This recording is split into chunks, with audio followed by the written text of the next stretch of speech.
మే 7వ తేదీన హైదరాబాద్లోని ఇందిరా పార్క్ వద్ద నిర్వహించే మహా హైందవ సమ్మేళనం విజయవంతం చేయాలని అన్నమయ్య కళాక్షేత్రం పీఠాధిపతి శ్రీ శ్రీ శ్రీ విజయశంకర స్వామి పిలుపునిచ్చారు.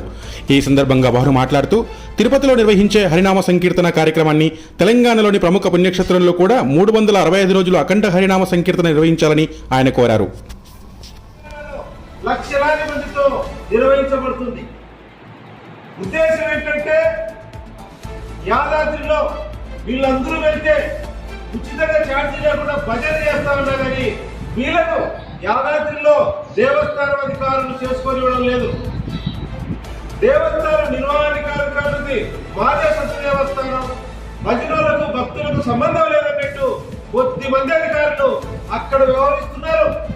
దీనికి నిరసనగా బాధతో లక్ష్మీ నరసింహస్వామి మాకు కూడా దేవుడే, అందరికీ దేవుడని యాదాద్రి అధికారులు చేసినటువంటి దేవుడిని దూరం చేసే ప్రయత్నానికి నిరసనగా మే 7వ తారీఖు బుధవారం ఇందిరా పార్క్ లో పెద్ద ఎత్తున లక్షలాది మందితో ఐంధవ భక్త కళా సమ్మేళనం నిర్వహిస్తూ ఎవరైనా సరే యాదాద్రిలో భజన చేసుకుంటామంటే భజన చేసుకునే అవకాశం, దర్శనం చేసుకునే అవకాశం అందరికీ కల్పించాలా.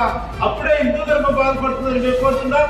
కనుక దేవాదాయ శాఖ కమిషనర్, మంత్రులు, మన రాష్ట్ర ముఖ్యమంత్రి రేవంత్ రెడ్డి గారికి సమాచారం తెలియగలుగుతాను.